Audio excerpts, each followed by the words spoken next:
Hey there, and welcome to the Dynamics Hotdish podcast, serving up stories and knowledge on Dynamics 365 and the Power Platform. This is what's hot in Dynamics. You're now joining your hosts, Ashley Steiner and Merlin Schweiger. Okay, so, cereal draft. Oh, we didn't decide who gets to draft first. Who gets first pick? Ooh. Rock, paper, scissors? I'll let you have first pick because I'm a gentleman like that. And first time for everything. And because I'm not worried about my picks being stolen, honestly. Okay. I think they're too niche. Yeah, so, it's drafting season, right? So it's only natural that we do some sort of draft. Which I had to tell you that it was drafting season, with like fantasy football and stuff. Yeah. All right, number one on my cereal draft has to be Fruit Loops. Hands down. There's no question. It's interesting. Fruit Loops, I think, are good, but only dry. I feel like once you add milk to them, they get weird, but it's just me. I like what they do to the milk. They make it like a shimmery, fruity. It's so good. When I was little, I called them Oopa Loops because I didn't know how to say Fruit Loops, so sometimes I'll still drop the Oopa Loop.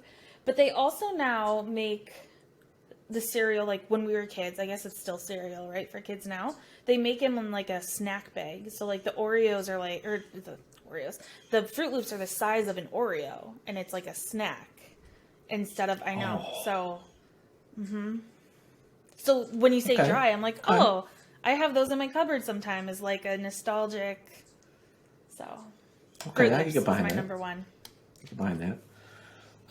I think I have a bit of a toss-up. Already? I think I'm going to take Apple Cinnamon Cheerios as my first choice because I am a big fan of Apple Cinnamon Cheerios. It's close. It's close with the Honey Nut or the Apple Cinnamon, but I go Apple.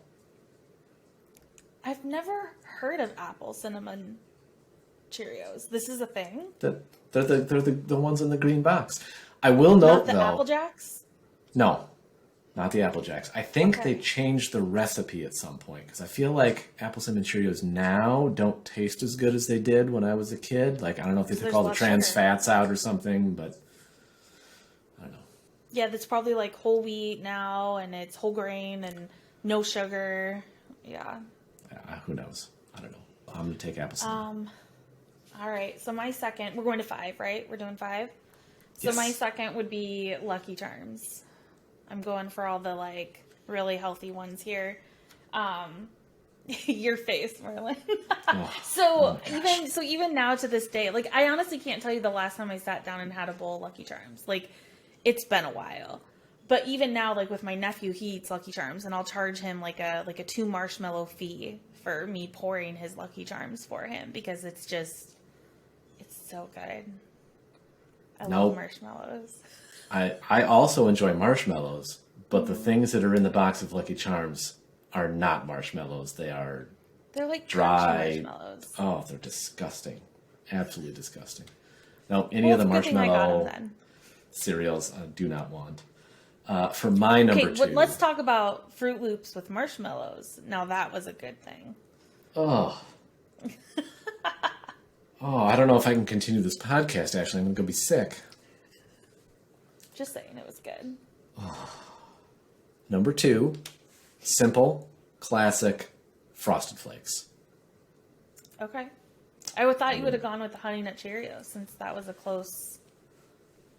Yes. Don't worry, Honey Nut Cheerios will show up later as long as they aren't stolen in the draft. But I thinking about like the milk transformations, like the Frosted Flakes, like once you get to the bottom of the bowl, like the flakes themselves are like nasty mush, but the milk, on point. I agree. I'm kind of jealous you took that one. Frosted Flakes would definitely be on my list. So that was a good steal for you. 3 for me, my third pick.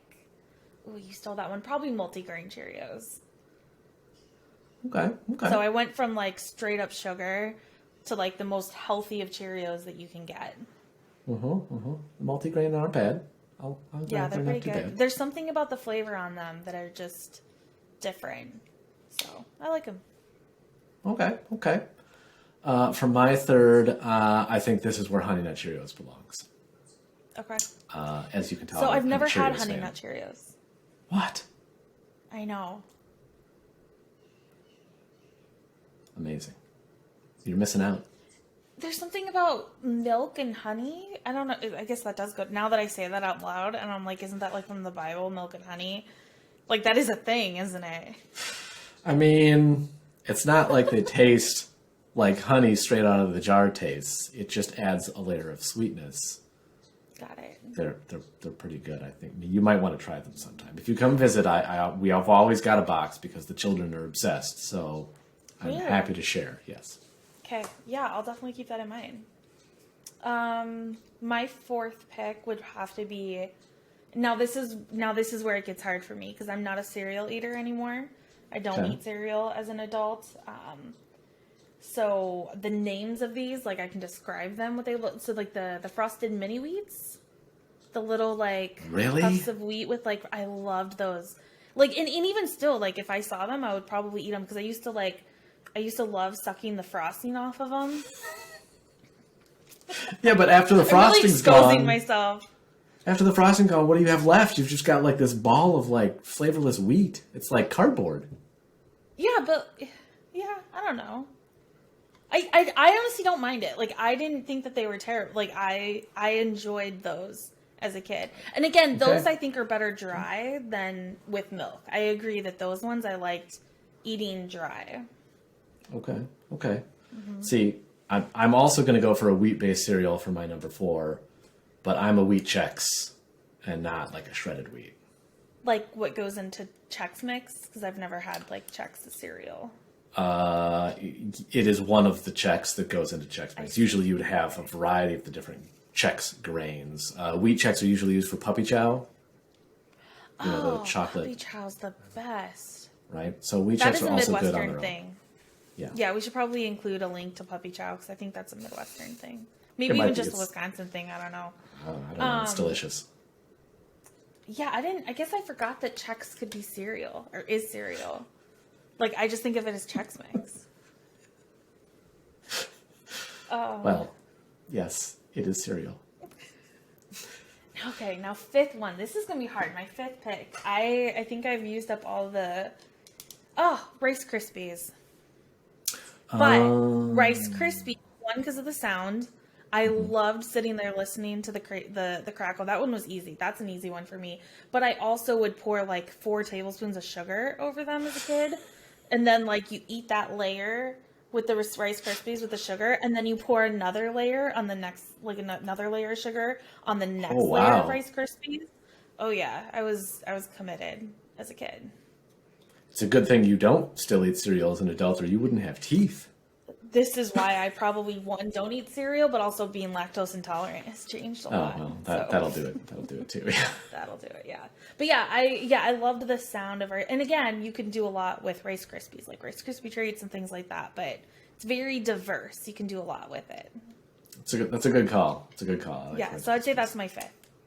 My only issue with Rice Krispies eating them as like breakfast cereal is like 20 minutes later you're like, okay, I need to have breakfast now because they're just like gone. Like there's no nutritional content there whatsoever. Well, and it's not filling at all. Like it's Yeah. like air. It's like puffed air. Exactly. So I'm going to go for my fifth. This is actually a great segue. I'm going to go the total opposite direction from puffed air Rice Krispies to grape nuts. Oh, I know. I know. Are you 90 years old? Oh my! I'm Merlin. I knew you were old, but holy cow!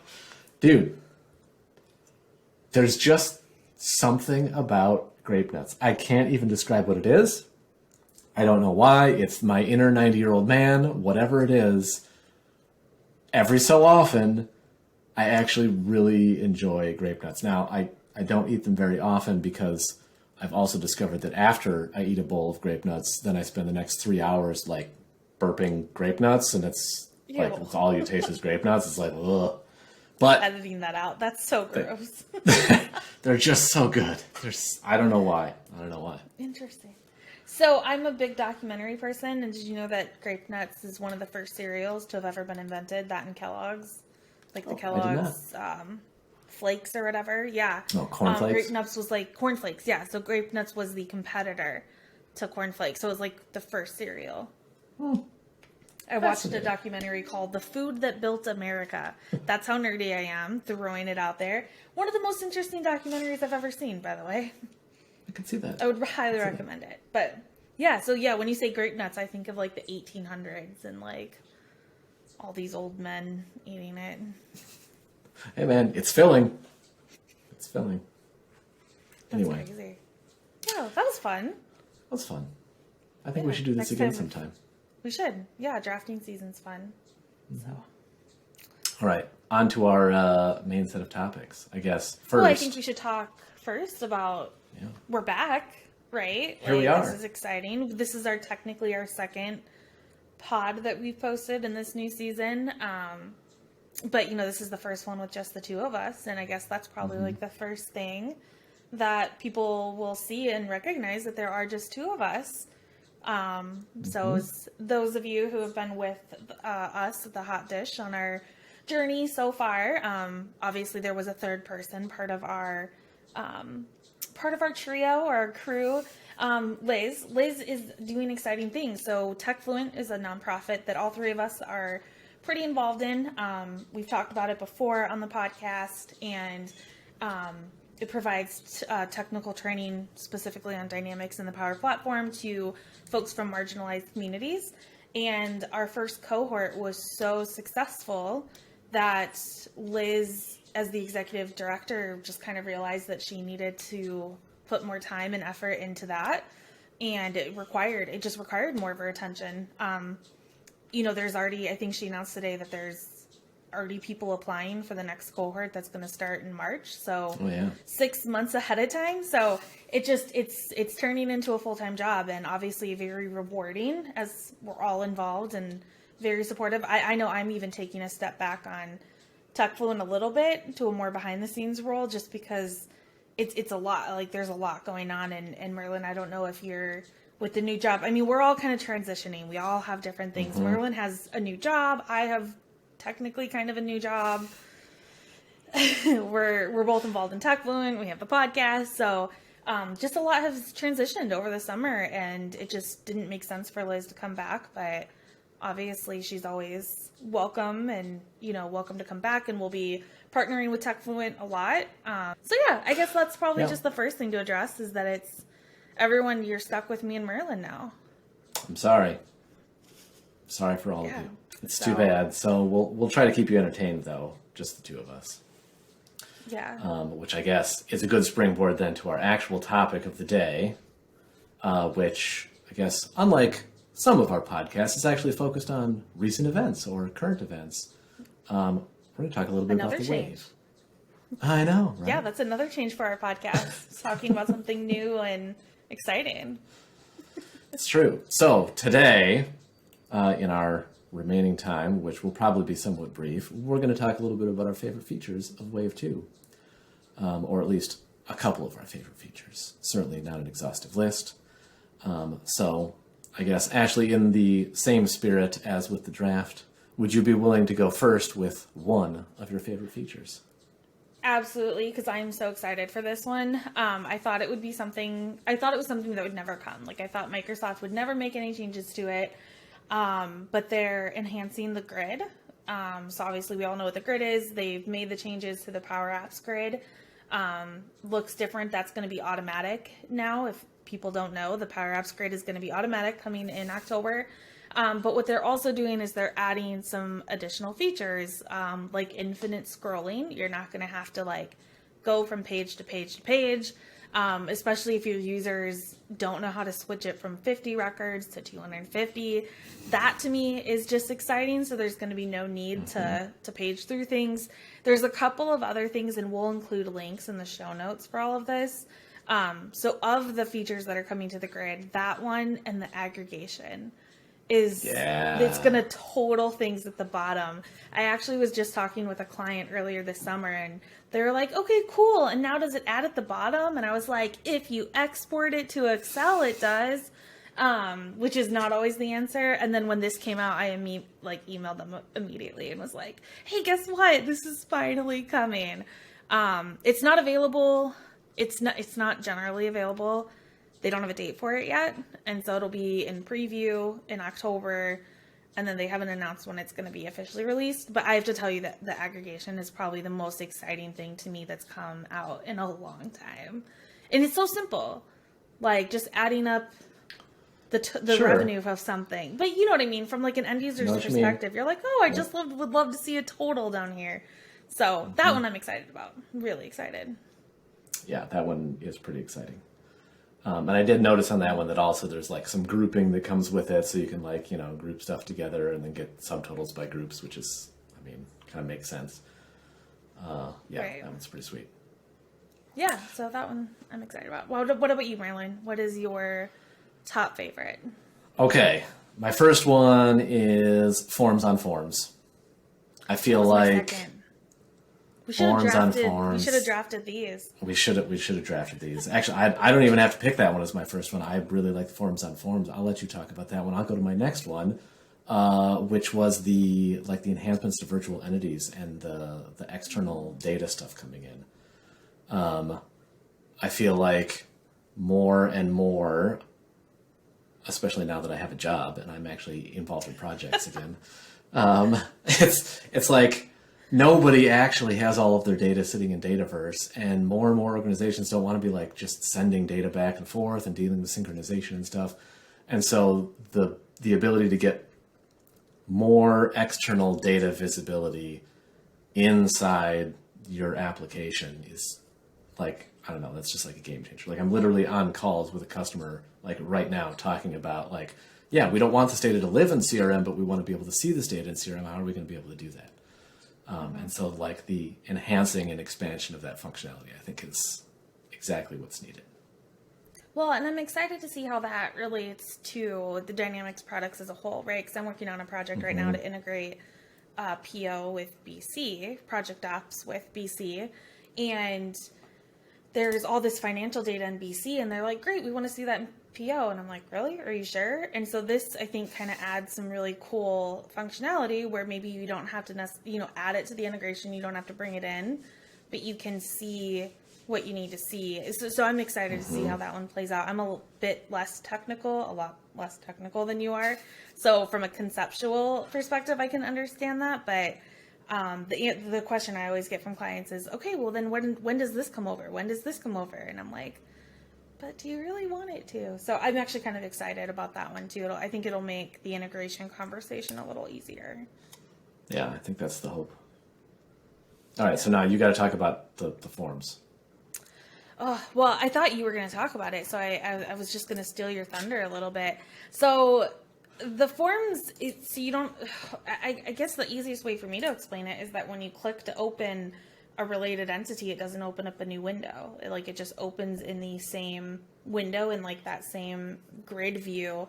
So obviously it's a little smaller. I think that I can already see that the complaints are going to be like, oh, but I can't see everything, or I have to scroll to see all the fields, or can we create a form just for that window? Do you know what I mean? So I'm kind of intrigued to see how they're going to play this out, because you can even see the business process flow. So let's say you're on an account and you open up a case and it's in the inline view and you can see the business process flow at the top. Well, that's just a lot to see. So I'm kind of intrigued to see how they put this into practice. But I love not opening up to multiple pages and then having to use the back arrow and then, oh, I went back too far. Let me, so I'm always excited about less windows. Yeah, no, that's true. So it's a fair point. What were your thoughts on it? I feel like that might lead to more solutions where maybe you do have a specific form that is the form that opens when you're looking within a form, so that I can get like some information. But then I like the fact that that you can work with both data types at the same time without having to navigate back and forth, right? So like if I'm thinking about this in a customer service use case, like maybe my main page is the case that I'm working on, but I've also got the account or the contact or something else that's related, like an order or something that's like open there too. And now I can like make updates in my case notes and also make updates on the account, the contact, the whatever else, and do both of them at the same time without having to like build a bunch of extra stuff or, like navigate back and forth. I feel like it gives us more opportunities to create solutions that are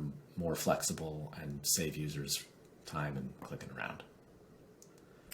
Yeah, what I always find interesting is working with end users and they're just getting used to Dynamics is they don't realize you can open up 2 tabs of it and have like your cases open here and your accounts open there.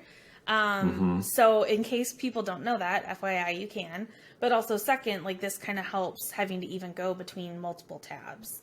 It creates that experience, like what USD was supposed to be. I guess I don't know what it ever actually became, but that was the dream of USD, right? Was that everything was on one screen and you didn't have to go back and forth. I kind of see this as like the actual what USD was supposed to be from a customer service perspective. I mean, USD did a good job of that, but it did. was a lot of work to make it happen. Like, it was a big project. USD implementations were not cheap. And so like these sorts of improvements give you a lot more flexibility at a lot lower price point.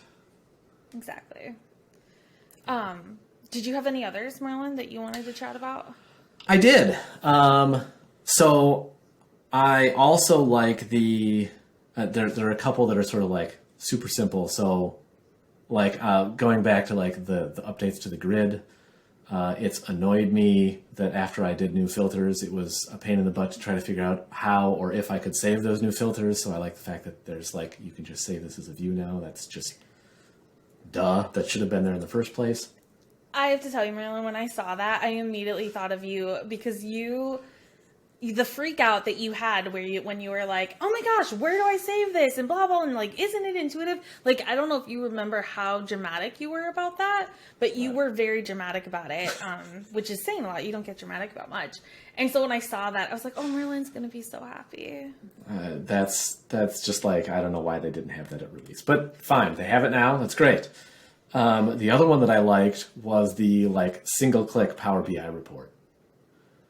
So like at the top of a list, I've got my view and I just like click a button and it's like, oh yeah, I'll just generate a Power BI report for you and I'll like make some visualizations and then you can, do whatever you want to it and save it and it's cool. And it's like I feel like it's another one of those like bringing the platform together, like the platform convergence kind of stuff that just makes users' lives so much easier. And Power BI is so like cool and you can do so many fun things in it. And so instead of being like, okay, I gotta like export this or I gotta like go into Power BI and then figure out the OData parameters and filtering to get the same view that I already built. Like, why can't I just pick my view? And now you can. It's like, oh, that's much easier. I like that. I'm wondering what licensing implications that'll have. Oh, I'm sure you have Like to have what Power kind BI of- Pro. Right. Yeah. No, But I wouldn't even Microsoft question is it. on this big, well, they're on this big push right now that if you have like an E3 or E5 license, you get access to Power BI. And I'm like, that's not quite true.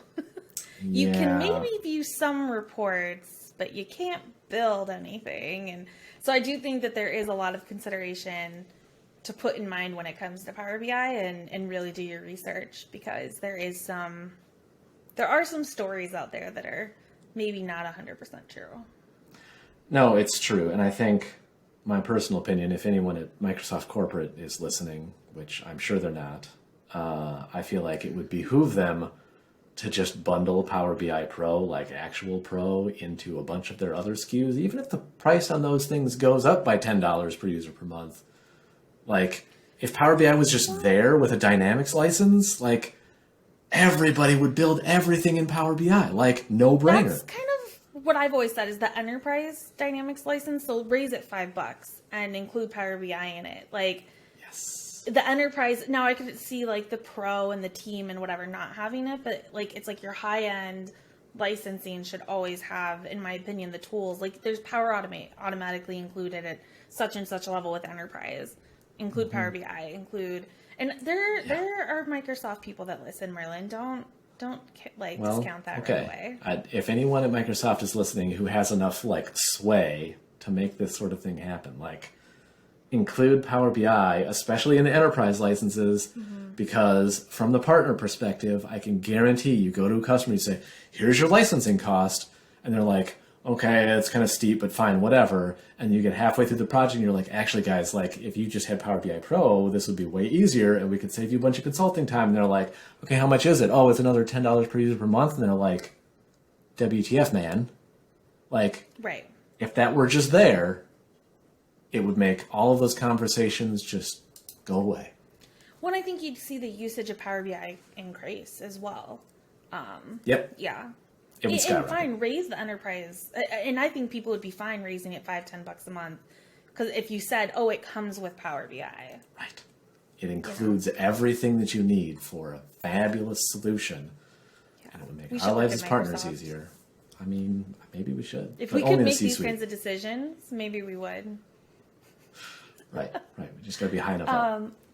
Yeah, I know we're running on time, but I just wanted to say I don't know if you have anything else, but we didn't talk about anything like specific to an app. And I do think that it is important to note that there are a lot of marketing specific and sales accelerator changes coming. So I personally have never worked with the sales accelerator. So when I read through a lot of that stuff, I'm like, oh, that sounds cool in concept, but I have no idea how that would actually work. But if people do use a sales accelerator, there are things coming where you can run sequences at the same time and things like that. So that's pretty cool. And then marketing is just getting way more and more integrated with AI features, like text being built for you, things like that based on your previous marketing content. It's just insane what marketing is getting to. And then Power Pages too is kind of, Oh, yeah. that's new, and I've heard overlaps somewhere with marketing. So there's just a lot out there, a lot coming. So what else, Merlin? Did you have anything else? No, I also had the same thought of like, oh, I wonder if I should like talk about any of the like app specific features. And I was like, no, but the stuff that like gets me excited as like a solution architect sort of person is the platform. Like I'm excited about the Right. platform features because I'm going to build new stuff on it. Okay, sure, sales can do some cool stuff. Fine. Turn it on, flip the switch. Well, and I agree with you because I think it all depends on like the projects that you have. Like I'm working on a project ops project right now. And so for me, like my first thought was like, cool, is anything changing in PO? You know, because that's what I'm working on at the moment. Now in 4 months, I could have a sales project and then be like, okay, now what's new? Like what has changed so that I can actually not have to, like to your point of, hey, this is going to save consulting time and hours because this new thing came out. So Yeah, it's Yeah. true. Other than that, I'm living the world of a consultant now, Merlin. It's so weird. isn't it fun? Well, it's different. We should talk about that. We should do like a follow-up to independent consulting. It's a good idea. I probably should. So I can talk about the painful experience, and it was not as easy as Liz said it was going to be. So we should do a follow-up of like what it actually takes. It's probably a good idea. Yeah. So anything else? Anything else you want to share with the crowd today? No, I don't think so. I'll just say, if you haven't already, click the like button and subscribe. Yeah, and then next time, come back next time because Merlin will give us a recap of Dynamics Con Live and how that went. Yeah, that's right. I'm off there shortly as of this recording, so excited to give a recap on that. Yeah, awesome. Cool. Well, it was fun talking to you, Merlin. It's fun to be back. I agree. Likewise, Ashley. Thank you for listening to the Dynamics Hotdish podcast. For additional content and previous episodes, check out our website at dynamicshotdish.com, follow us on Twitter at dynamicshotdish, and subscribe to our podcast for notifications. Thanks. See you next time.